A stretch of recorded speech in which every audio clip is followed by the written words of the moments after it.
January 26, 1945, Holtz-Thiviers, France.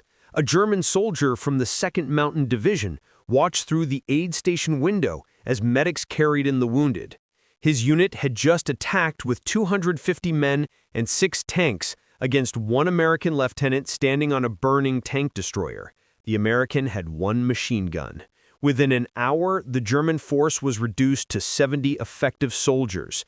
The survivors could speak of nothing but the weapon that had stopped them cold. The weapon was not a secret wonder weapon, not a technological marvel born in German laboratories, but a simple American machine gun that had first rolled off production lines in 1933.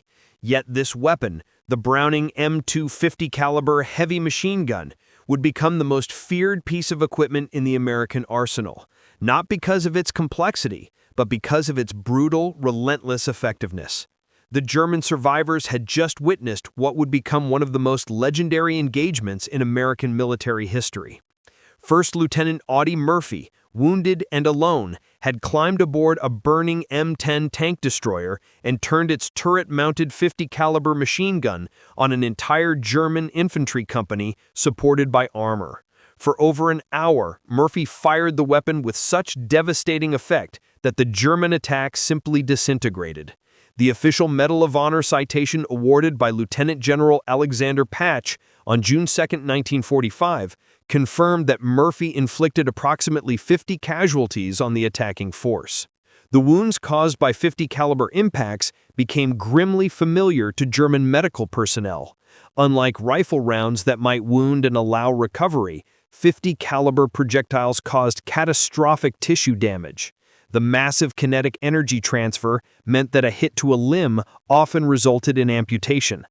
A hit to the torso was almost invariably fatal. German field hospitals near the front learned to recognize 50 caliber casualties by the nature of their wounds. There was little that medical personnel could do except provide comfort and attempt to stabilize patients for evacuation. Many wounded never reached field hospitals. The medical impact extended beyond direct casualties. German units that came under sustained 50 caliber fire suffered psychological casualties, combat exhaustion, and breakdown of unit cohesion at rates higher than units that faced conventional small arms fire. Medical officers noted that soldiers who had been subjected to repeated 50 caliber attacks, even when not physically wounded, showed signs of severe stress and combat fatigue. The knowledge that the next burst of fire could not be survived by taking cover, that luck, rather than skill, determined survival, created a sense of helplessness that was medically and militarily significant. But the Holtz-Thiviers action was not an isolated incident. From the bocage of Normandy to the frozen forests of the Ardennes, from the deserts of North Africa to the skies over the Reich itself, German soldiers learned to recognize and fear a distinctive sound. The deep, rhythmic thunder of the M2 Browning, firing between 450 and 575 rounds per minute. Each massive 50 caliber round carrying enough energy to punch through light armor, tear through concrete, and turn human bodies into unrecognizable wreckage. The transformation from skepticism to terror had begun 3 years earlier. The mathematics of American industrial might were about to be written, not in production statistics, but in the experience of German soldiers who faced this weapon and survived to tell about it. What they discovered would shatter their understanding of modern warfare and reveal a profound truth about American military doctrine. The United States had not built the most sophisticated heavy machine gun. They had built something far more dangerous. They had built the most reliable, most ubiquitous, and most psychologically devastating cruise-served weapon in history. The hatred began not with fear, but with contempt. September 6, 1943, the skies over Stuttgart, 388 B-17 flying fortresses approached Germany's industrial heartland in the first major daylight raid on the city. Luftwaffe fighter units scrambled to intercept. Among them were veterans who had shot down dozens of Allied aircraft over 2 years of combat. They were confident in their Fowler-Wolf 90 aircraft, each armed with 4 20mm cannons and 2 13mm machine guns. The German pilots rolled into their attack runs from high and ahead, standard doctrine for intercepting the American heavies. At 800 meters, they opened fire. Cannons thundered, shells streaking toward the lead bombers. Then something happened that would change German understanding of air combat forever. The bombers erupted with fire, not the smoke of damaged aircraft, but muzzle flashes. Each B-7 carried 13 Browning M2 machine guns. A typical formation of 36 bombers meant 468 heavy machine guns, all firing the same 50 caliber Browning machine gun cartridge that could reach out to 1,830 meters with lethal effect. The combined defensive firepower of the formation exceeded 6,000 rounds per minute, creating a wall of steel that no fighter could safely penetrate. German fighters felt their aircraft shudder as 50 caliber rounds tore into wings, engine cowlings, and canopies. They broke off attacks, diving away with aircraft trailing smoke and hydraulic fluid. The raid cost the Luftwaffe heavily. 45 B-17s were lost, but German fighter losses were catastrophic for units that could no longer replace experienced pilots. What the German pilots did not yet understand was that they were encountering not just a weapon, but a philosophy of warfare. The Americans had solved the problem of bomber defense, not through technological sophistication, but through overwhelming volume of fire. Each B-17G carried between 5,000 and 7,000 rounds of 50 caliber ammunition, distributed across 13 gun positions, with some crews adding extra ammunition beyond regulations. Luftwaffe pilots had been trained to respect 20mm and 30mm cannons because those weapons could destroy a bomber with a single well-placed shot. They had learned to fear the explosive rounds that would detonate on contact, but the American 50 caliber did not explode. It did not need to. The massive half-inch diameter projectile, weighing 707 grains, traveling at 2,900 feet per second, carrying 12,000 foot-pounds of muzzle energy, simply punched holes in everything it touched: wings, engines, fuel tanks, pilots. By October 1943, Luftwaffe fighter units had begun to understand the true danger. Oberleutnant Henrik Vermheile, an ace with 93 victories, described the American bomber formations in a letter to his family. "To attack the Americans is to fly through a storm of steel. You see the tracers, 1 round in 5, and you know that for every round you see, 4 more bullets you cannot see are flying past. When you close to effective cannon range, you are already inside their killing zone." The Germans adapted their tactics. They tried head-on attacks, diving from above, climbing from below, attacking from the sides. Nothing worked consistently. The American gunners had overlapping fields of fire. If you came from ahead, the nose guns and top turret would engage. From behind, the tail guns and ball turret. From the sides, the waist guns. From above or below, the ball turret and top turret. There was no safe approach. The United States Army Air Forces had arranged their combat box formations of 1821 aircraft in 3-dimensional space specifically to maximize overlapping fields of defensive fire. But the real horror was not the volume of fire, it was the reliability. German pilots flying the Me-109 or F-190 knew that their cannons were prone to jamming, especially in the cold air at high altitude. The German MG-131 13mm machine gun was better, but it still required careful maintenance and would fail at critical moments. The American Browning M2, by contrast, simply worked. It fired continuously for hours. It operated in temperatures ranging from -40 degrees to +40 degrees C. It functioned after being hit by German cannon fire. It kept shooting even when the barrels glowed red from sustained fire. American maintenance crews would replace overheated barrels in minutes, not hours, and the gun would resume firing without missing a beat. Lieutenant Wolfgang Fischer, a Ju-88 bomber pilot who flew bomber intercept missions over the Reich, survived the war to give testimony at the post-war Luftwaffe debriefings. His words, recorded in March 1946, captured the growing realization among German aircrew. "We called the American bomber formations Die Fliegenden Festungen, the flying fortresses. But what made them true fortresses was not their armor or their formation discipline. It was those 50 caliber machine guns that never stopped firing, never jammed, never gave us an opening. We lost so many pilots, not to American fighters, but to the bomber defensive fire. It was like flying into a meat grinder. The ground war told the same story with different details. June 6, 1944, Normandy. Oberst Hans von Luck commanded elements of the 21st Panzer Division defending against the Allied invasion. Von Luck was no ordinary officer. He had fought at Alamein, earned the Knight's Cross, and would later publish his acclaimed memoir, Panzer Commander. His division was one of the first German units to encounter American forces in sustained ground combat. What von Luck discovered was that American doctrine had placed the 50 caliber machine gun on virtually every combat vehicle. Jeeps mounted them, trucks mounted them, half-tracks mounted them, tanks mounted them on turret roofs, tank destroyers mounted them, even supply vehicles carried them for convoy protection. The Americans had achieved something the Germans had never attempted: universal heavy machine. This tactic was specifically effective against Panzerfaust teams trying to engage American armor at close range.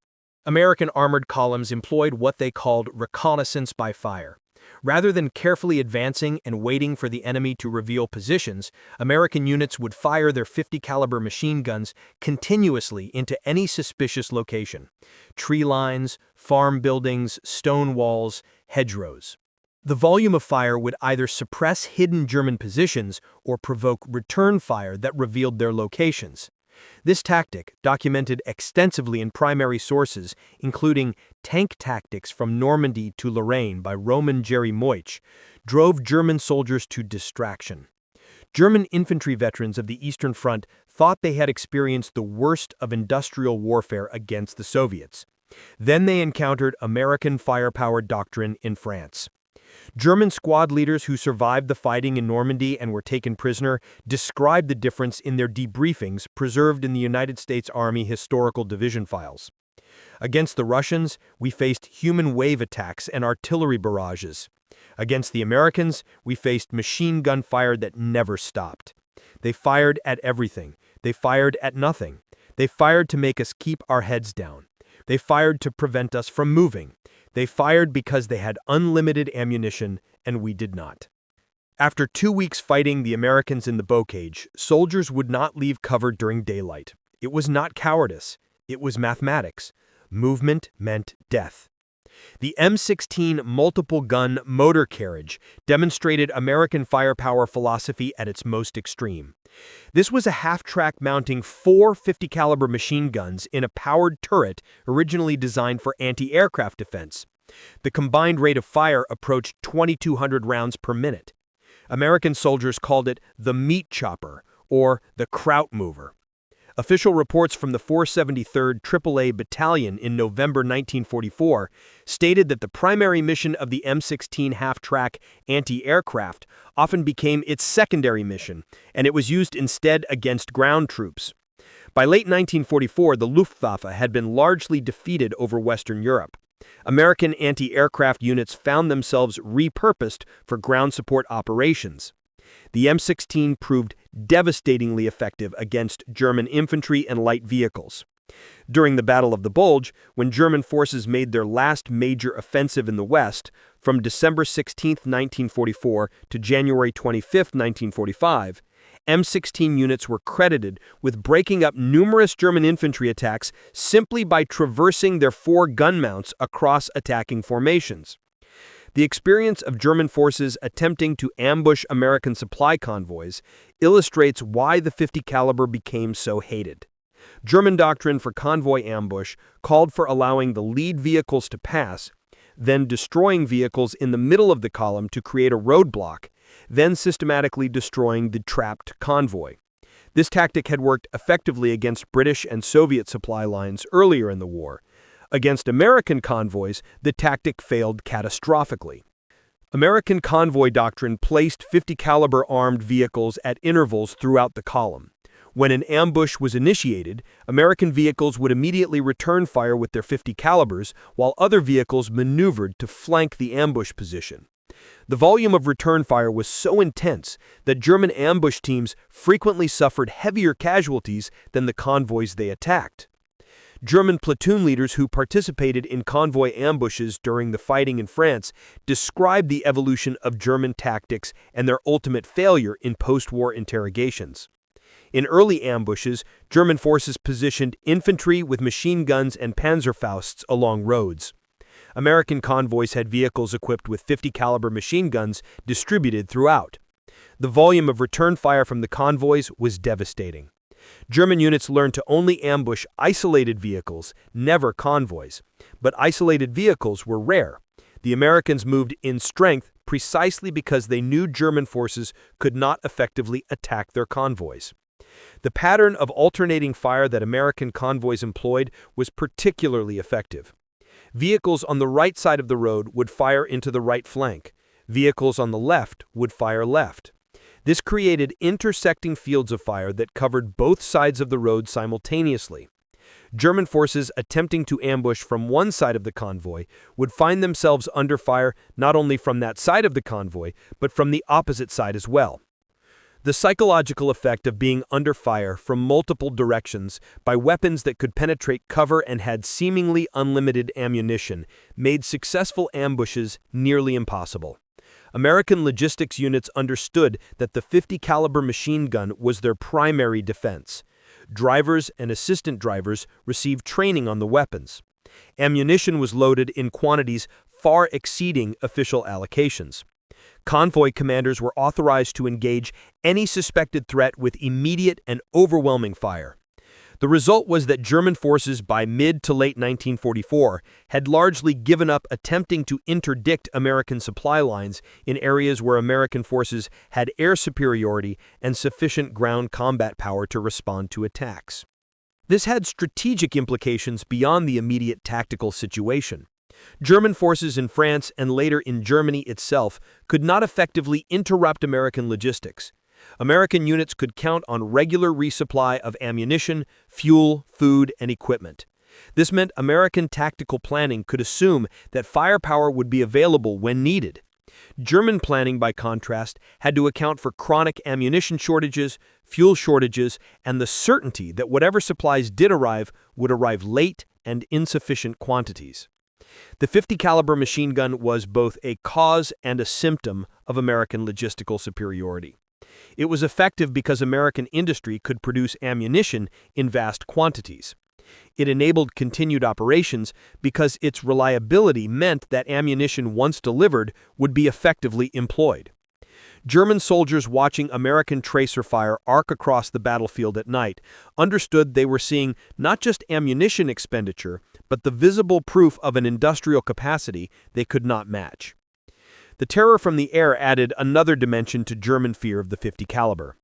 The Republic P-47 Thunderbolt, which American pilots nicknamed the Jug, carried 8 Browning M2 machine guns in its wings. This meant a single fighter could deliver 4,400 rounds per minute of combined firepower during strafing runs. German ground forces learned to recognize the distinctive shape of the P-47 and the sound that preceded death. A strafing run by a flight of 4 P-47s meant 32 50-caliber machine guns converging on a target area. The aircraft would approach at high speed and low altitude, often with minimal warning. Pilots would open fire at ranges of 600 to 800 meters and walk their fire across German positions, vehicles, and troop concentrations. The effect was described by survivors as a horizontal rainstorm of metal that left nothing intact. German supply sergeants who survived multiple strafing attacks during the retreat from Normandy in August 1944 described the helplessness German ground troops felt against American air power. You hear the engines first. By the time you look up, they are already firing. The bullets hit the road, the vehicles, the men, all at once. There is no cover that works. Stone walls crumble, trees are cut down, metal tears like paper. You can be behind a truck one moment and the truck is gone the next, just pieces of metal and fire. Soldiers learned to abandon vehicles the moment they heard aircraft engines. Better to lose the vehicle than the vehicle and the crew. The P-47 proved particularly effective in what American pilots called armed reconnaissance missions. Rather than targeting specific objectives, flights would patrol assigned sectors looking for targets of opportunity. Any German vehicle moving during daylight risked attack. Any trick column, any supply convoy, any artillery position. The 850 caliber machine guns gave pilots enough ammunition to engage multiple targets during a single sortie. A pilot might strafe a convoy, climb to altitude, spot a German tank platoon, dive to attack them, then strafe a crossroads on the return flight. The ammunition capacity, approximately 425 rounds per gun, meant 3,400 rounds total, enough for sustained combat. German forces adapted by moving primarily at night and in bad weather, but this adaptation came at enormous cost to operational tempo and logistics. Supplies that should have taken hours to move required days. Reinforcements arrived late or not at all.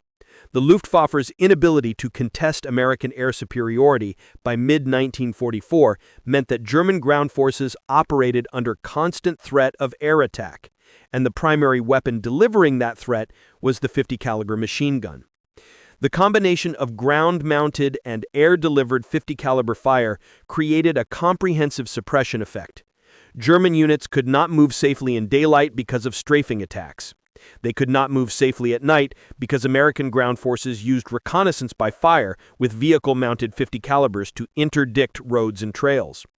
They could not concentrate forces for counterattacks because American doctrine called for immediate engagement of any identified German formation with all available firepower, including 50 caliber machine guns that could fire continuously while other weapons were being brought to bear.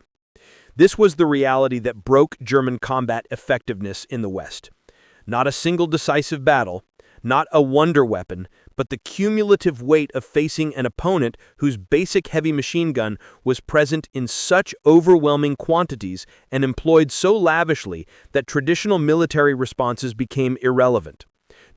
American tank commanders quickly learned to use their turret-mounted 50 calibers to suppress upper-story windows and rooftop positions before moving through urban areas. The technique was simple, but devastatingly effective. A tank would halt at a street corner, and the commander would traverse the 50 caliber across building facades, firing continuously at any potential position. The sustained fire would force German defenders to take cover, allowing infantry to advance. The tank would then move forward and repeat the process at the next intersection. German panzer teams, which were highly effective in open terrain and particularly dangerous in urban environments where they could engage armor at close range, found themselves unable to function effectively against American combined arms tactics that integrated 50 caliber suppressive fire. A Panzerfaust operator needed to expose himself to aim and fire his weapon. American doctrine called for continuous 50 caliber fire on any suspected position. The combination made successful Panzerfaust attacks rare in situations where American forces employed proper combined arms coordination. German company commanders who fought American forces in the Rhineland during the final months of the war described the impossibility of effective defense in urban terrain against American tactics in their post-war accounts. German infantry would position in upper-story rooms with good fields of fire. American tanks would approach and destroy the buildings with 50 caliber fire and tank main guns. The 50 caliber rounds would penetrate walls and ceilings. There was no safe place. Soldiers would take cover behind furniture or interior walls, and the bullets would find them anyway. The only way to survive was to abandon positions before the Americans concentrated fire on them. But abandoning positions meant losing ground, and there was no ground left to lose. The psychological impact of fighting in urban terrain against an enemy with unlimited 50 caliber ammunition was profound. German soldiers understood intellectually that walls and buildings provided concealment, but not cover against 50 caliber fire. Emotionally, the human need to seek shelter behind solid objects was overwhelming. Watching 50 caliber rounds punch through meter-thick stone walls and continue through multiple rooms destroyed the psychological comfort that shelter normally provided. Soldiers felt exposed even when hidden, vulnerable even when protected by what would normally be adequate cover. This psychological erosion was cumulative. A soldier might survive one engagement, then another, but each time watching 50 caliber fire destroy what should have been safe cover. Eventually, the accumulated stress of knowing that no position was truly safe, that the Americans could and would destroy any defensive position with sustained fire, broke combat effectiveness. Units would abandon positions without being directly assaulted because they knew American firepower would eventually make those positions untenable. The final campaigns in Germany demonstrated the complete superiority of American firepower doctrine. German forces fought with courage and skill, often achieving local tactical successes against numerically superior American forces. But tactical success meant nothing when American forces could simply mass firepower and reduce German positions to rubble. The 50 caliber machine gun was the foundation of this firepower. It was present in sufficient quantities to engage any target. It was reliable enough to fire continuously for hours. It was supplied with sufficient ammunition that American commanders never needed to ration fire, and it was employed according to doctrine that valued suppression and destruction over conservation and precision. German tank crews learned to fear the 50 caliber for different reasons. While the M2 could not penetrate the frontal armor of German medium and heavy tanks, it could damage optical equipment, disable external stowage, and suppress accompanying infantry. More importantly, the 50 caliber could penetrate the thinner side and rear armor of many German armored vehicles at combat ranges. American M10 tank destroyers carried a 50 caliber M2 HB machine gun mounted on the rear of the turret for anti-aircraft defense and close infantry protection. Statistical analysis of ammunition expenditure shows that M10s fired far more high explosive shells than armor-piercing rounds, indicating extensive use in infantry support roles where the 50 caliber proved critical for what crews called cleanup operations in close quarters. A German panzer team might disable an American tank only to be cut down by 50 caliber fire from accompanying tank destroyers or infantry support vehicles before they could escape. Night combat introduced yet another terror associated with the 50 caliber. American ammunition used a ratio of 1 tracer round to every 4 ball rounds. This meant that every fifth 50 caliber bullet visible to the enemy was a glowing tracer that marked the trajectory of the burst. German soldiers watching American 50 caliber fire at night could see the tracers arcing toward them, streaks of light that seemed to move slowly enough to track visually, but that arrived with devastating speed and force. The psychological effect was profound. Soldiers could see death approaching. They could watch the tracers converge on their position. They knew that for every tracer they saw, 4 additional rounds were flowing along the same path. The human instinct to duck or dodge was useless, because by the time a soldier saw the tracer, the rounds had already arrived. Veterans learned not to watch the tracers, but new replacements would fixate on them, mesmerized by the deadly light show, often freezing in the open until the fire found them. American forces exploited this psychological effect deliberately. Reconnaissance by fire at night meant sending streams of tracer-laden 50 caliber fire across suspected positions. The visual effect was overwhelming. Entire sectors would light up with intersecting streams of tracers. The noise of the firing combined with the visual impact created an environment that German soldiers described as hellish. German infantry squad leaders captured near Aachen in October 1944 described the experience in their interrogations. At night, you can see them shooting even when they cannot see you. They fire to sounds, at movement, at nothing. The tracers show you where death is coming from, and you cannot escape it. You watch the streams of fire and know that behind every tracer are 4 more bullets. You calculate that 1 gun firing for 10 seconds sends 50 rounds toward you, and only 10 are tracers. You see 10 streaks of light and know 40 more rounds are in the air. Then you realize there are not 1, but 5 or 10 guns firing. The mathematics of it are terrifying. You cannot survive that volume of fire by skill or courage. You survive by luck alone. The Germans had their own tracer ammunition, but their doctrine of fire discipline meant tracers were used sparingly. A German machine gun crew might fire a burst with tracers to verify their aiming point, then switch to ball ammunition to conserve the more expensive tracer rounds. American crews fired mixed belts continuously. The visual effect of American firepower at night was therefore vastly more impressive than the German equivalent, even when German weapons had higher rates of fire. This visual dominance had practical effects beyond intimidation. American commanders could observe their own fire and adjust it in real time. If tracers were falling short of a target, the gunner could see this and correct immediately. German return fire was harder to observe because they fired fewer tracers. American units therefore had better real-time feedback on the effectiveness of their fire, allowing them to adjust and concentrate fire more effectively than German forces could manage, with their more conservative use of tracer ammunition. The Germans tried to develop countermeasures. They attempted to use armor more aggressively to close with American positions before the .50 caliber fire became overwhelming. This rarely worked because American artillery and air support would engage German armor at longer ranges, forcing the Germans to fight at exactly the distances where the .50 caliber fire was most effective. They tried infiltration tactics, moving at night and in bad weather when American observation was limited.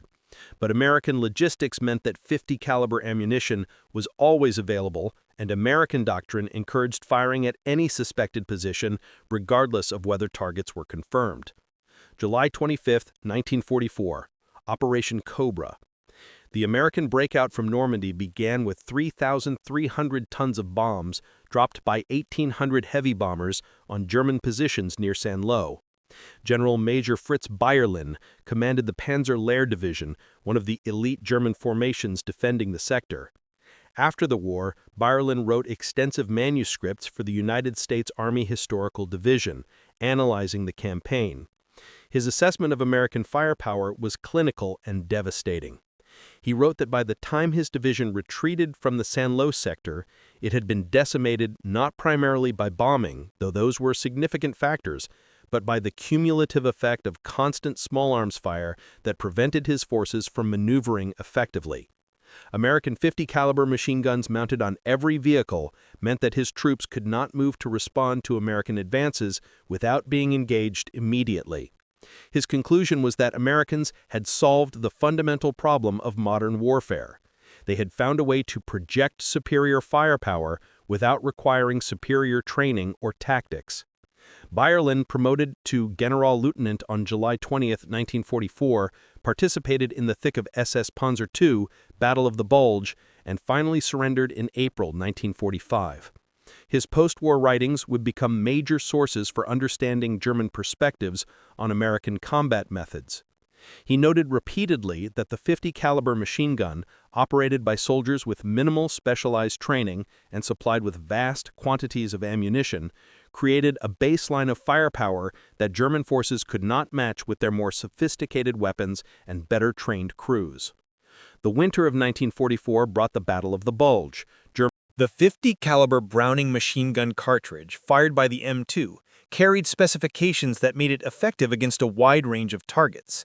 The standard M33 ball round achieved a muzzle velocity of 2,910 feet per second.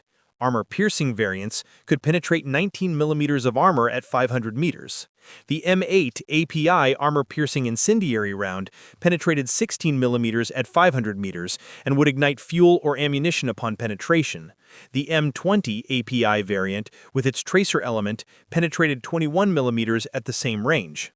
This meant that while the .50 caliber could not defeat the frontal armor of a Tiger or Panther tank, it could penetrate the armor of half-tracks, armored cars, and the side and rear armor of many German armored vehicles.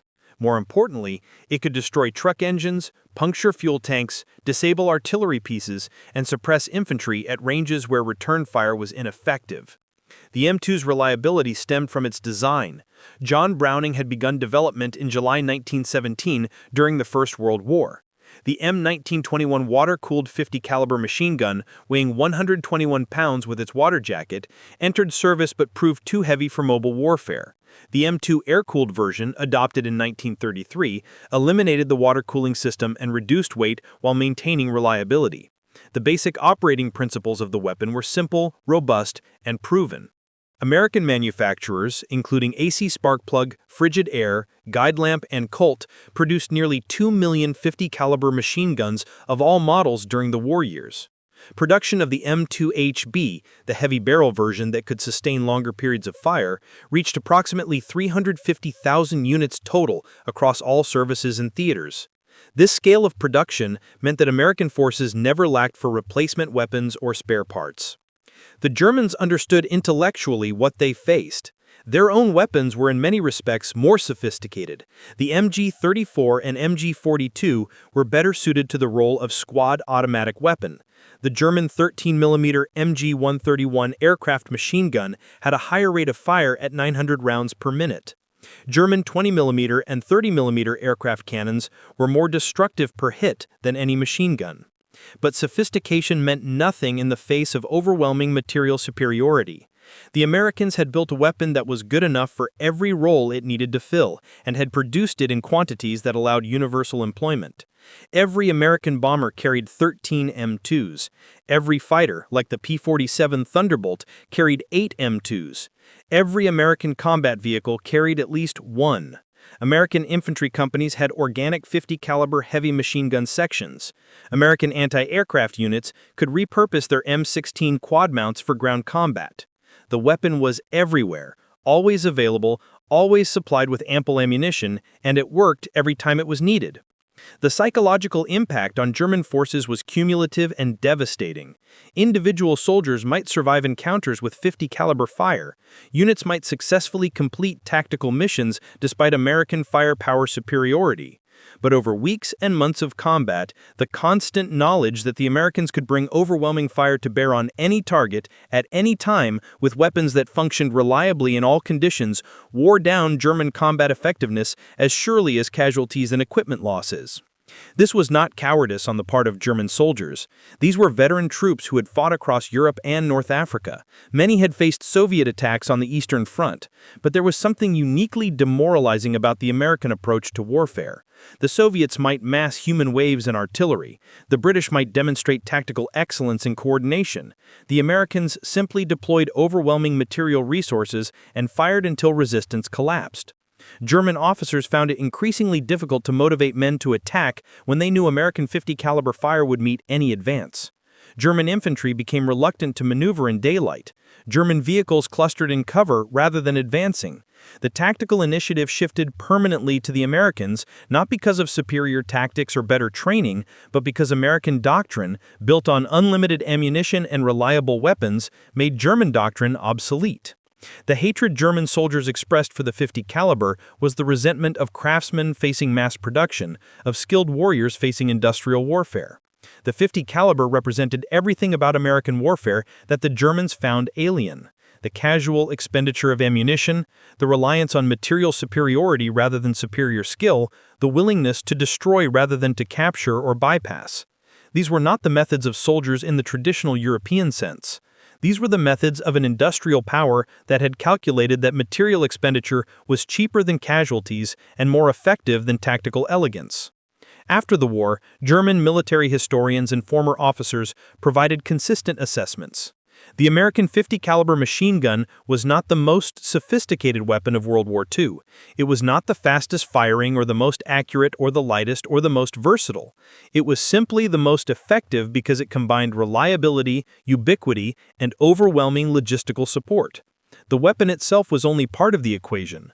The system that produced it by the millions, supplied it with billions of rounds of ammunition, and employed it, according to doctrine that accepted material expenditure as the price of victory, that system was what defeated Germany. The legacy of the M2 Browning can be measured in its continued service. 80 years after it entered production, the weapon remains in active use with the United States military and armed forces around the world. It has outlasted every weapon system that opposed it in World War II.